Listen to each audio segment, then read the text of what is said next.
Les 9 lions les plus rares au monde. Aujourd'hui, nous allons nous pencher sur les lions et les espèces de lions extrêmement rares ou inhabituelles.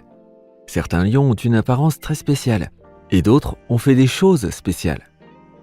Numéro 9, la coalition des lions de Mapogo.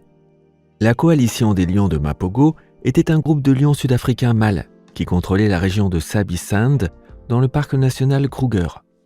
La coalition est devenue célèbre pour son énorme pouvoir et sa domination spectaculaire sur une superficie d'environ 70 000 hectares.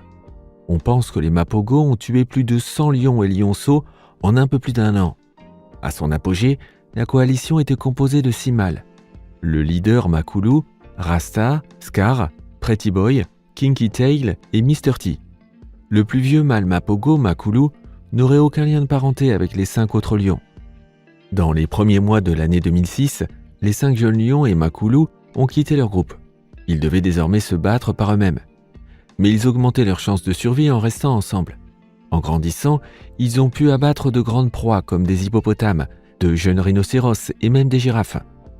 Pendant la chasse aux buffles, Kinky Tail et Mr. T étaient souvent très agressifs. À plusieurs reprises, le groupe est entré en contact avec d'autres groupes de lions, mais a réussi à les pourchasser ou à tuer les autres mâles alpha. Après avoir éliminé toute concurrence, les Mapogo contrôlaient 8 groupes de lions. Numéro 8, le lion des cavernes. Le lion des cavernes eurasiatiques est une espèce éteinte, apparentée au lion, qui mesurait environ 3 mètres de long. Elle a vécu en Europe et en Asie du Nord au Pléistocène. Cet animal était un puissant prédateur et se nourrissait entre autres d'équidés, de cerfs et probablement de charognes. Tout comme le lion d'aujourd'hui, ce félin tuait sa proie en l'étouffant ou en lui mordant le cou avec ses crocs courts. Le lion des cavernes était considéré comme une sous-espèce du lion ou du tigre. Des études génétiques récentes ont démontré qu'il était plus proche du lion, mais qu'il s'agit d'une espèce distincte. Numéro 7, le lion du Cap. Le lion du Cap est une sous-espèce du lion qui se trouvait autrefois dans la province du Cap, au Natal en Afrique du Sud. On dit que les mâles avaient des crinières très épaisses, de couleur sombre, qui leur couvraient la tête, le cou, la poitrine et tout le ventre. Depuis l'année 1865, aucun lion du Cap n'a été aperçu. Un spécimen empaillé est exposé au musée de Wiesbaden et un autre est conservé dans le musée naturaliste de Leyde. Les visiteurs ne peuvent le voir qu'accompagnés d'un guide. Le lion du Cap était décrit comme très grand, avec des oreilles présentant une bordure noire et une crinière noire, qui s'étendait au-delà des épaules et sous le ventre. Le zoologiste américain Edmund Heller a décrit le crâne du lion du Cap comme étant en moyenne plus long d'au moins 25 mm que celui des lions équatoriaux, bien qu'il soit relativement étroit. Il considère que le lion du Cap est clairement plus grand que les autres lions d'Afrique. Numéro 6. Sizanani. Sizanani faisait partie d'une portée de plus de 20 petits. Mais en décembre 2007, le père de Sizanani a été tué par la légendaire coalition de lions Mapogo. De nombreux lionceaux ont été victimes de ces attaques, tout comme plusieurs lions adultes d'ailleurs. Le frère de Sizanani a subi une blessure grave à la hanche et il l'a aidé à survivre. C'est de là qu'il tire son nom, car Sizanani signifie « travailler ensemble ». Fin 2012, son frère a été tué par d'autres lions. Sizanani s'est alors enfui vers le nord. Il a acquis une notoriété légendaire dans la région, car il réussissait à tuer des buffles adultes tout seul. En août 2013, il a donné naissance à sa première portée de petits. Malheureusement, elle a été tuée par d'autres mâles. Sizanani a alors disparu, et tout le monde a commencé à supposer qu'il était mort. Et puis, du jour au lendemain, il a fait son retour. En septembre 2014, il est réapparu après des mois d'errance en solitaire, ce qui lui a valu son surnom de lion fantôme. Numéro 5. Ligre. Le ligre est issu du croisement entre un lion mâle et une femelle tigre. Les ligres connus à ce jour sont nés de la manipulation de l'homme, soit génétique, soit en plaçant tigre et lion dans un même enclos. Dans la nature, les lions et les tigres ne se trouvent généralement pas dans la même région. Un ligre ressemble à un grand lion avec des rayures de tigre. Comme les tigres et contrairement aux lions, les ligres aiment nager. Comme de nombreuses espèces hybrides, les ligres deviennent plus grands que les 2 animaux parents. Tous les ligres mâles connus à ce jour sont stériles. Les femelles ligres sont généralement fertiles et peuvent se reproduire avec un tigre ou un lion. Numéro 4. Lion blanc. Le lion blanc est une mutation de couleur rare du lion. On pense que les lions blancs étaient originaires de la région de Timbavati en Afrique du Sud. Les lions blancs ne sont pas albinos. Leur couleur blanche est causée par un trait récessif, appelé leucisme, dérivé d'une mutation moindre dans le gène qui cause l'albinisme. Ils vont du blond au presque blanc, et cette coloration ne semble pas nuire à leur survie. À partir des années 1970, les lions blancs ont été retirés de leur environnement sauvage et envoyés dans des zoos et des cirques du monde entier. Après 1992, aucun lion blanc adulte n'a été vu dans son habitat naturel. Le Global White Lion Protection Trust a donc commencé en 2004 un programme de réintroduction des lions blancs dans leur habitat naturel. La progéniture de lions blancs en captivité a été graduellement intégrée à des populations de lions jaunes nés à l'état sauvage.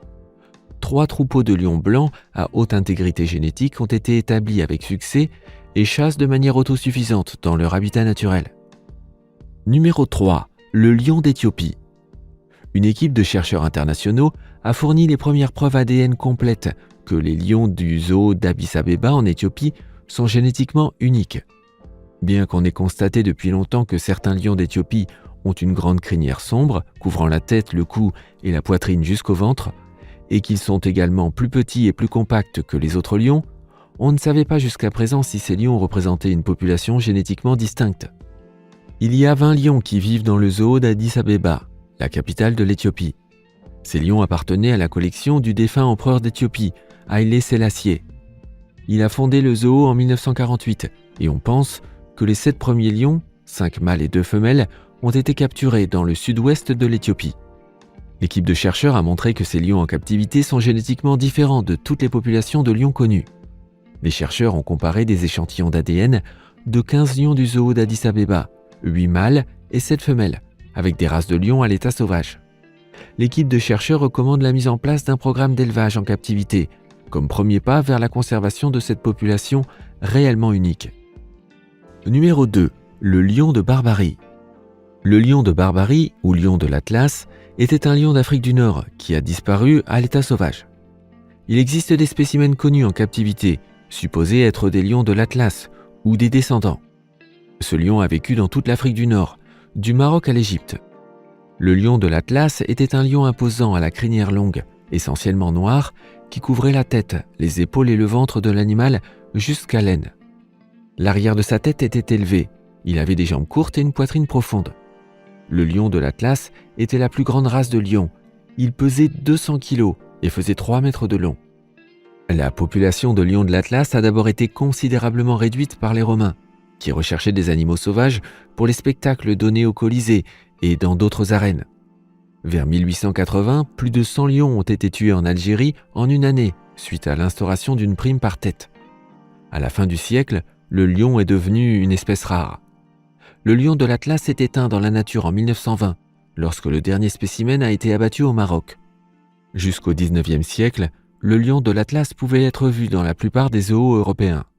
Cela explique pourquoi les lions du zoo de Bruxelles appartenaient à cette sous-espèce. Les lions du zoo de Témara à Rabat au Maroc et certains autres lions d'autres zoos ailleurs dans le monde présentent encore les caractéristiques du lion de l'Atlas. Un projet ambitieux a été lancé pour déterminer quels animaux étaient génétiquement les plus semblables au lion de l'Atlas. L'objectif est de mettre en place un programme de réintroduction de la sous-espèce. Le lion de Barbarie est l'emblème du royaume du Maroc. Les joueurs de l'équipe marocaine de football sont d'ailleurs surnommés les lions de l'Atlas. Et numéro 1, le lion noir. Des images d'un lion noir sont apparues sur Internet. Une petite recherche sur le web indique que la photo est une photo truquée d'un lion blanc. Quel dommage. Cela m'a poussé à vérifier si l'on pouvait trouver des infos sur les lions noirs. Et j'ai alors trouvé une courte phrase. Le mélanisme et l'albinisme semblent être très rares chez les lions. Cette phrase indique qu'il existe des spécimens de lions noirs et blancs dans la nature. Des lions albinos ont été observés occasionnellement dans le parc national Kruger et 3 lions blancs sont nés dans une réserve naturelle du Transvaal en 1975. Quelles sont les données disponibles sur les observations de lions noirs ?